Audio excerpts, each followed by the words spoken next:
Women's rugby gets underway in Jacksonville this month, but before that, the team is inviting the rugby curious to hit the pitch. To tell us about it, I'm joined by Stacey Nemeth, team coach and president. Hey, Stacey. Hi, how are you? And player Jennifer Ringelspaugh. Hey, Jennifer, welcome. Thank you. Thank you so much. So tell us, first of all, how, Jennifer, did you get involved with rugby in the first place? Sure. So I started in college. There was a men's team who wanted to teach rugby to a group of women. And so they picked out actually sorority women. And I was involved in a sorority. And so we started and we really enjoyed the time.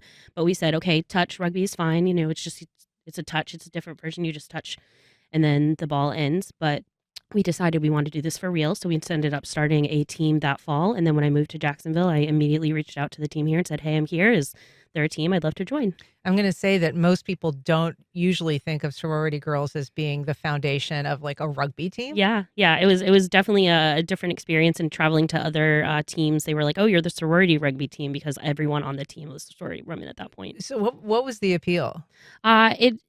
Just getting out on the field. It's unlike any game I've ever played. There's a big camaraderie. It is an individual sport, but in a team aspect.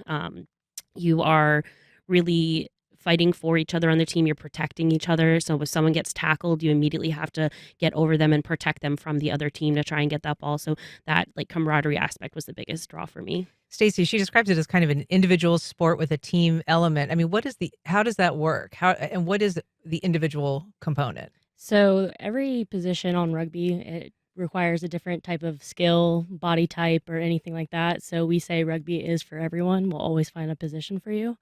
So like our front rowers, they need to do a different kind of workout, a different kind of effort on the field versus the winger who runs really fast down the sideline and scores. So you have to really be strong individually, but you have to be able to work together and kind of keep those skills all together to kind of work together. And how did you come to the sport?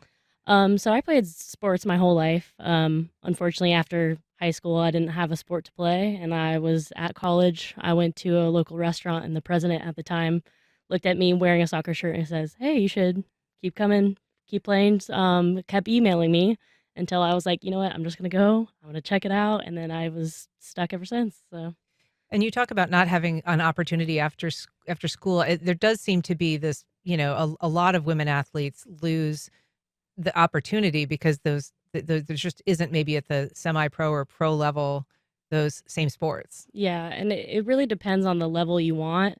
That's how I always made my friends. That's how like I knew life basically. So it was like, how am I supposed to be a non-athlete as a college student? So having that and having a different variety of ages and people, like I've learned so much. I found so many different friendships I never would have thought I did, but all within a sport aspect as well, which was really cool. Jennifer, people have this idea about rugby, Hmm. right? And it's one of those sports that occupies the space in everybody's head as particularly rough, maybe even violent, certainly dangerous.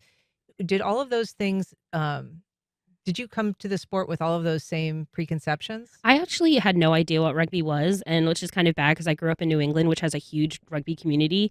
But I didn't come with any of those like knowledge, but learning you do see it, and it does look pretty violent sometimes on the field. However, we are very, very particular in the way that we tackle. We have very, very specific rules of the way you have to tackle someone. It's unlike football where, they can just shove someone or they can like grab them in a certain spot. You have to hit them at the sternum or below.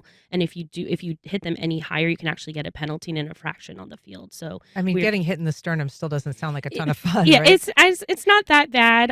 You learn to fall too. We teach people how to fall when they're getting hit. So we do your knees, hips, shoulders.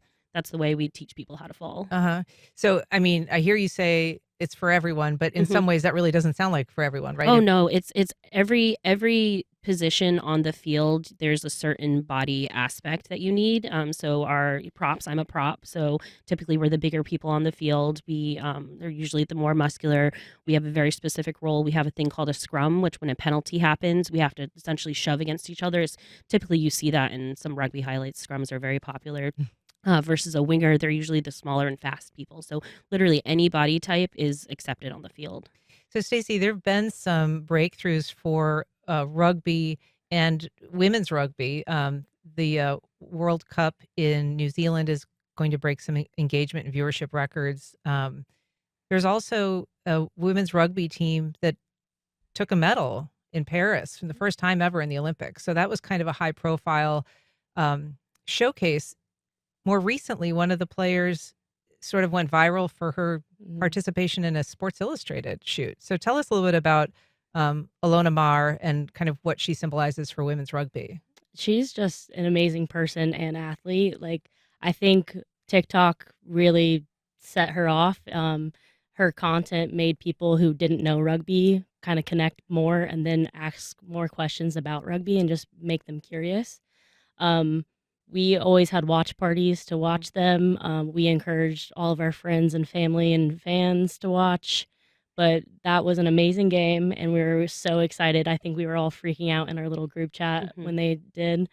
We're so excited to see what she has next to do. I think because of her, we have almost 25 people signed up for our Try Rugby Day saying, hey, we saw it in the Olympics. This seems so cool. Like, I want to do this. How do I be involved? And so this Try Rugby Day is for anybody who wants to try it out. Yes. Come out Yep. Saturday, the 14th at 11 a.m. And who all are you telling to come? Anyone and everyone who wants to has been interested in the sport. We've been promoting it on our social media. We've had friends of friends say like, hey, I think you'd like this sport. We actually saw our website viewership go up by like 500% after the Alona Mar and everyone won the bronze medal. So that was huge. And we're really excited for new people to come out and try the sport. Any age, right now our age range in the club ranges from 20 to 42. We're averaging about 28, I think is the average age right now. But really anyone who's interested in the sport and wants to learn. Well, Jennifer, Stacey, thanks so much for coming on. I hope you guys have a great season. Thank you Thank so you so much. much.